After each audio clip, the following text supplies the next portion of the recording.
हरि अनंत हरि कथा अनंता, कहाँ ही सुनहि बहुविधि सब संता। इसका मतलब हुआ कि हरि यानी ईश्वर, इस स्पेसिफिक केस में राम अनंत है, यानी उनका कोई और छोर नहीं है और उनकी कथा भी अनंत है। सब संत लोग उसे अलग अलग तरह से कहते सुनते आए हैं और फिर ऐसा ही हुआ। साल 2026, एक फिल्म, 2 पार्ट, बजट 4,500 करोड़ रुपए, इंडिया का सही मायनों में पहला ग्लोबल प्रोडक्शन। रणबीर कपूर राम के रोल में, यश रावण, साई पल्लवी सीता, सनी देओल हनुमान। म्यूजिक हॉलीवुड दिग्गज हैंस जिमर और बॉलीवुड महारथी AR रहमान का, दोनों पहली बार साथ। रिलीज IMAX पर AI डबिंग के साथ और ग्लोबल रोल आउट सोनी के हाथ। ये महज एक फिल्म प्रोजेक्ट नहीं है, ये भारतीय सिनेमा के इतिहास का सबसे बड़ा जुआ है। ये एक ऐसी कोशिश है जहां मॉडर्न टेक्निक, हॉलीवुड का विजन और भारतीय आस्था का सबसे बड़ा प्रतीक एक ही स्क्रीन पर टकराने वाले हैं। सबसे महंगी, सबसे भव्य और सबसे ज़्यादा उम्मीदों के बोझ में दबी हुई। जब किसी कहानी का दायरा अनंत हो तो उसका बजट भी इतिहास बनाने की जिद बन जाता है। लेकिन ये पहली बार नहीं है जब कोई राम की कहानी को फाइनल बनाने निकला है। सदियों से हर दौर के डायरेक्टर्स, कवियों और लेखकों को यही भ्रम रहा है कि वो राम की कहानी का अंतिम और सबसे भव्य रूप रच रहे हैं। लेकिन सच ये है कि राम की कथा बहती हुई नदी की तरह है, जिसे कोई एक कैरेक्टर या कोई एक कैनवास कभी पूरा नहीं समेट सकता। हर युग ने ये कोशिश की है और हर बार एक ही सवाल टकराया है, इसे कहने का हक किसका है? और नया मीडियम इसे ऊपर उठाता है या सस्ता बना देता है।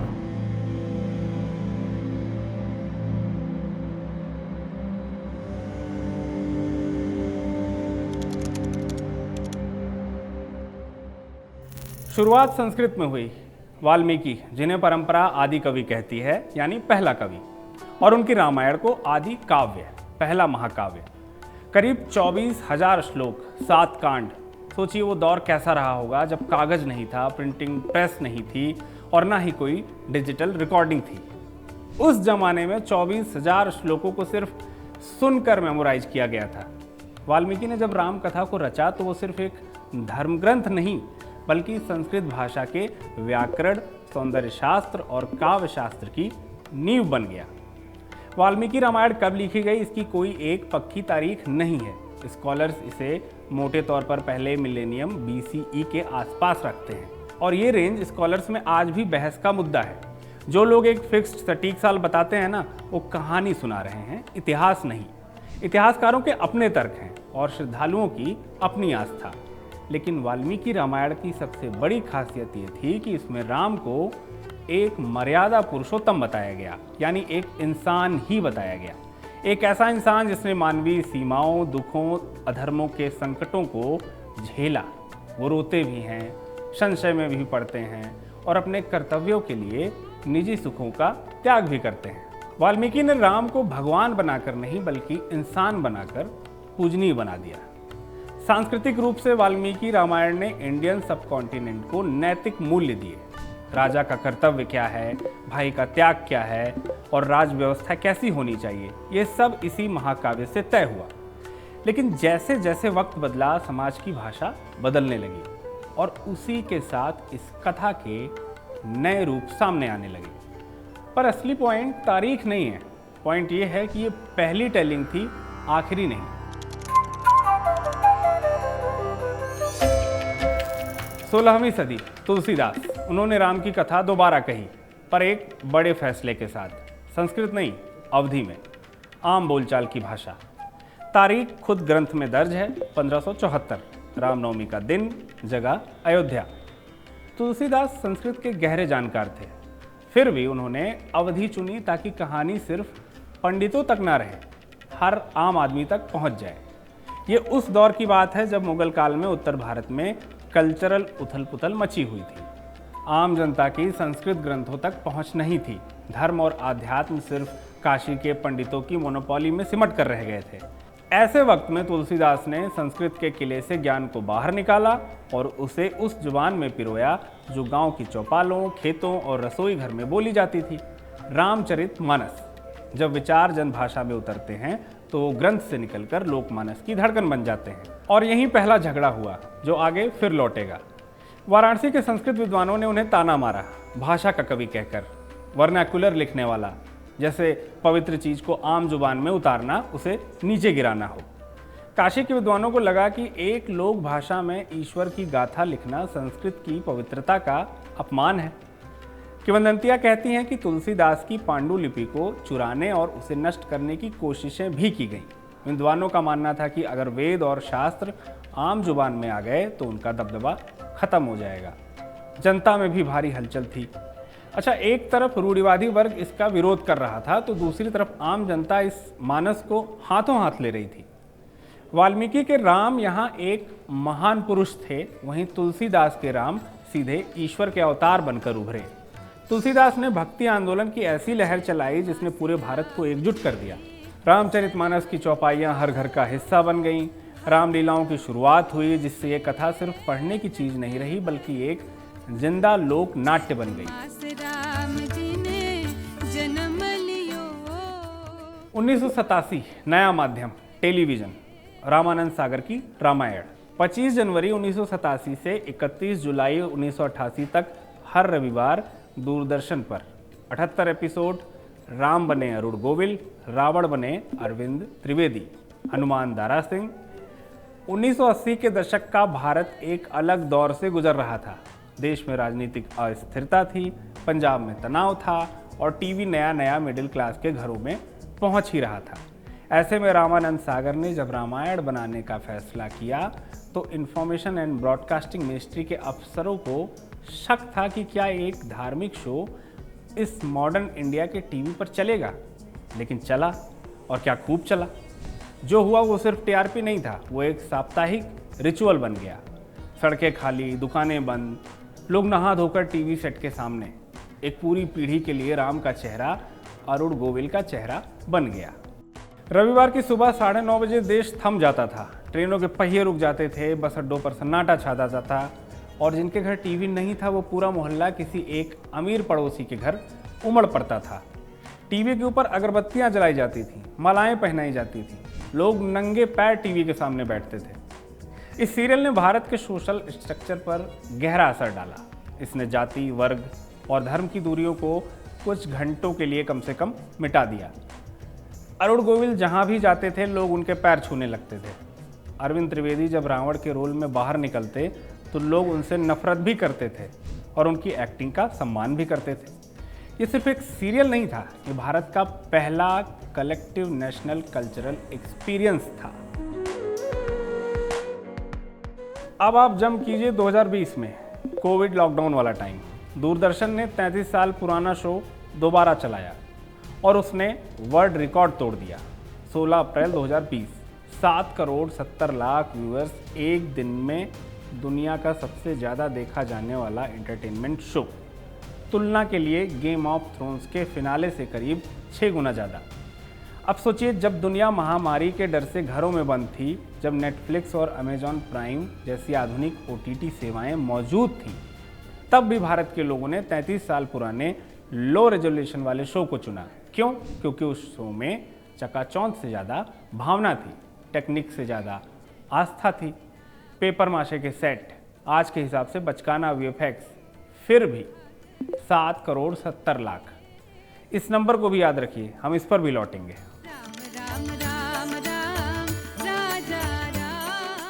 अब वो फिल्म जिसका एक गाना शायद आपने बचपन में सुना है, जननी मैं रामदूत हनुमान, आवाज़ उदित नारायण की। ये गाना है Ramayana the legend of prince Ram का। 1992-93 एक इंडो जापानी एनीमे, डायरेक्टर जापान के यूगो साको और भारत के एनिमेशन पायनियर राम मोहन, संगीत वनराज भाटिया का। अब यहाँ एक खूबसूरत कनेक्शन है। हिंदी वर्जन में राम को आवाज़ दी अरुण गोविल ने, वही जो टीवी पर राम का चेहरा थे। एक बार शरीर, एक बार आवाज़। यहाँ एक ट्रिविया और, जापानी डायरेक्टर यूगो साको भारत आए थे एक डॉक्यूमेंट्री बनाने, लेकिन जब उन्होंने रामायण के बारे में पढ़ा तो वो इतने मंत्रमुग्ध हो गए कि उन्होंने अपनी ज़िंदगी के कई साल और लाखों डॉलर इस फिल्म को समर्पित कर दिए। उन्होंने डिटेल में रिसर्च की, भारतीय चित्रकला और मंदिरों की नक्काशी का अध्ययन किया और बना डाली एक कमाल की फिल्म। लेकिन इस फिल्म की कहानी में असली ट्विस्ट अलग है। जब ये बन रही थी तो विश्व हिंदू परिषद ने विरोध किया, दो आरोप लगाए। एक कि कोई विदेशी हमारे महाकाव्य को कैसे फिल्मा सकता है, और दूसरा कि देवताओं को कार्टून बना दिया। फिल्म का बड़ा हिस्सा जापान में पूरा करना पड़ा, और ये वो दौर था जब राम जन्मभूमि आंदोलन चरम पर था। दिसंबर 1992 में बाबरी मस्जिद गिरी। माहौल इतना तनावपूर्ण था कि फिल्म को भारत में थिएटर रिलीज मिली ही नहीं। उस वक्त भारतीय समाज में राजनीति और धार्मिक भावनाएं उफान पर थीं। लोगों को लगा कि जापानी एनिमेशन हमारे भगवानों को बचकाना बना देगा। जापानी एम्बेसी को लेटर्स भेजे गए, विरोध प्रदर्शन हुए। रिजल्ट क्या हुआ? ये कि दुनिया की सबसे बेहतरीन एनिमेशन फिल्मों में से एक को इंडिया के सिनेमाघरों में जगह ही नहीं मिली। नैरो माइंडेड सोच ने जिस आर्ट को दरवाजे से बाहर निकाला, वक्त ने उसे मास्टरपीस का दर्जा देकर ताज पहनाया। तो एक पूरी पीढ़ी ने इसे कहाँ देखा? टीवी पर, कार्टून नेटवर्क और दूरदर्शन के रीरन में। बाद में जब लोगों ने रविवार की दोपहर टीवी पर यह एनीमे देखा तो वो हैरान रह गए। युद्ध के सीन, रावण का पुष्पक विमान, हनुमान का रूप और वो जापानी स्टैंडर्ड वाला एनिमेशन, सब कुछ मंत्रमुग्ध कर देने वाला था। बच्चे टीवी से चिपक गए। जिस फिल्म को बड़े बड़ों ने नकारा था, उसे बच्चों ने अपना फेवरेट बना लिया। और अब आयरनी सुनिए, जिस फिल्म को 1992 में बाहरी और कार्टून कहकर रोका गया था, उसी को दशकों बाद लोगों ने सबसे सही रामायण कहा।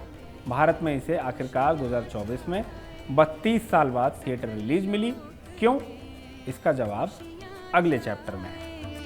जगत के स्वामी ने जन्म 2023 आदि पुरुष, डायरेक्टर ओम राउत, प्रभास राम के रोल में, कृति सेनन सीता, सैफ अली खान रावण। बजट का अंदाजा करीब 600 करोड़। उस वक्त की सबसे महंगी हिंदी फिल्मों में से एक। Modern technology, heavy VFX, pan India star, सब कुछ तो था। रिलीज से पहले टीजर आते ही हाहाकार मच गया। रावण को गेम ऑफ थ्रोन्स के किसी विलेन जैसा लुक दे दिया गया, चमगादड़ जैसी सवारी दे दी गई, राम के किरदार में सौम्यता की जगह एग्रेशन दिखा दिया गया। लोगों ने टीजर की शिकायत की तो मेकर्स ने दावा किया कि ये आज की नई पीढ़ी के लिए बनाई गई मॉडर्न रामायण है। और फिल्म रिलीज हुई और तुरंत ही ट्रोलिंग शुरू हो गई। शुरुआत वीएफएक्स से हुई, लेकिन असली चोट डायलॉग से लगी। हनुमान के मुंह से टपुरी लहजे में एक लाइन कि जलेगी तेरे बाप की, एक पवित्र कथा में सड़क छाप जुबान। लोगों को लगा जैसे उनकी श्रद्धा का मजाक बन गया। अब पब्लिक का गुस्सा सोशल मीडिया पर ज्वालामुखी की तरह फट गया। थिएटर्स के बाहर प्रदर्शन हुए, बैन करने की मांग उठी, देश भर के सिनेमाघरों में सन्नाटा छा गया। अब लोग सिर्फ इसलिए दुखी नहीं थे कि फिल्म खराब थी, बल्कि इसलिए दुखी थे क्योंकि उन्हें लगा कि भव्यता और मॉडर्निटी के नाम पर उनकी आस्था और महाकाव्य की इंसल्ट की गई है। टेक्नोलॉजी कितनी भी आकर्षक क्यों ना हो, अगर उसमें भावना और सम्मान ना हो तो वो कागज की नाव साबित होती है। नतीजा, ओपनिंग वीकेंड जबरदस्त और फिर मंडे से कोलैप्स। ट्रेड रिपोर्ट्स के हिसाब से करीब 78% की गिरावट। नेगेटिव वर्ड ऑफ माउथ जहर की तरह फैल गया। बाद में डायलॉग्स दोबारा लिखने पड़े। 600 करोड़ और एक तुलना भी वायरल हुई। उसी साल इसरो का चंद्रयान 3 चांद पर उतरा। उसका बजट करीब 615 करोड़। अब लोगों ने पूछा कि चांद और आदि पुरुष का बजट लगभग बराबर, और नतीजा क्या? और यहीं वो कनेक्शन पूरा होता है। जब आदि पुरुष गिरी तो दर्शकों ने किसे असली कहकर याद किया? 1992 वाली वही एनीमे जिसे कभी कार्टून कहा गया था। पैसा ज़्यादा, टेक्नोलॉजी ज़्यादा, श्रद्धा कम। अब रणबीर कपूर की Ramayana. Director Nitesh Tiwari, producer Namit Malhotra. 2 part की फिल्म। पहला दिवाली 2026, दूसरा दिवाली 2027। बजट को लेकर पहले 1600 करोड़ की खबरें थी। फिर खुद मल्होत्रा ने एक पॉडकास्ट में कहा कि असली नंबर उससे कहीं ऊपर है, करीब 4000 करोड़ यानी $500 मिलियन के आसपास। उनके शब्दों में कि कोई भारतीय फिल्म इसके आसपास भी नहीं है। नमित मल्होत्रा की कंपनी DNEG ऑस्कर विजेता हॉलीवुड VFX स्टूडियो है, जिसने ड्यून, इंटरस्टेलर और क्रिस्टोफर नोलन की कई फिल्मों पर काम किया है। वो इस बार कोई कसर नहीं छोड़ना चाहते, कास्टिंग से लेकर सेट्स तक हर चीज़ को सीक्रेट रखा गया। अब तक का सबसे बड़ा vessel, Zimmer, Rahman, IMAX, motion capture, AI dubbing. लेकिन इस विशालता के साथ एक भारी जोखिम भी जुड़ा हुआ है। आज का भारतीय दर्शक आदि पुरुष के झटके के बाद बेहद सतर्क और संवेदनशील हो चुका है। लोग सिर्फ बड़े बजट के झांसे में आने वाले नहीं हैं। रणबीर कपूर के लुक से लेकर नितेश तिवारी के विजन तक हर एक फ्रेम को माइक्रोस्कोप से देखा जाएगा। 4,500 करोड़ एक बड़ा ढांचा तो खड़ा कर सकता है, लेकिन उसमें प्राण फूंकने का काम सिर्फ भक्ति और ईमानदारी ही कर सकती है। तो सवाल टेबल पर है, क्या ये अब तक की सबसे सही रामायण होगी, सिर्फ इसलिए कि ये सबसे महंगी है? जगत के स्वामी ने जन्म पैटर्न भी देखिए। संस्कृत का श्लोक, अवधि की चौपाई, रविवार का टेलीविज़न, जापानी एनीमे, 600 करोड़ का वीएफएक्स और अब 4,500 करोड़ का मोशन कैप्चर। मीडियम हर बार बदला, लेकिन एक चीज़ हर बार वही रही, वो झगड़ा इसे कहने का हक किसका है और नया रूप इसे ऊपर उठाता है या नीचे गिराता है। तुलसीदास को पंडितों ने भाषा का कवि कहकर ताना मारा, साको के एनीमे को कार्टून और बाहरी कहकर रोक दिया, आदि पुरुष के टपोरी डायलॉग्स पर बवाल हुआ। हर बार वही नस। हर दौर की स्थापित व्यवस्था को डर लगता है कि जब ये कथा नए माध्यम में जाएगी तो करप्ट हो जाएगी। लेकिन इतिहास का सच ये है कि राम कथा किसी एक क्लास या मीडियम की बंधक कभी रही ही नहीं। Scholar A.K. रामानुजम ने एक मशहूर निबंध लिखा था, 300 रामायणाज, 1987 में लिखा था, 1991 में छप गया। उनका तर्क सीधा था, वो जानबूझकर वर्जन या वेरिएंट शब्द नहीं इस्तेमाल करते थे, बल्कि टेलिंग्स कहते थे, यानी कहने के तरीके, क्योंकि वर्जन मान लेता है कि कहीं एक ओरिजिनल, एक असली मूल पाठ है।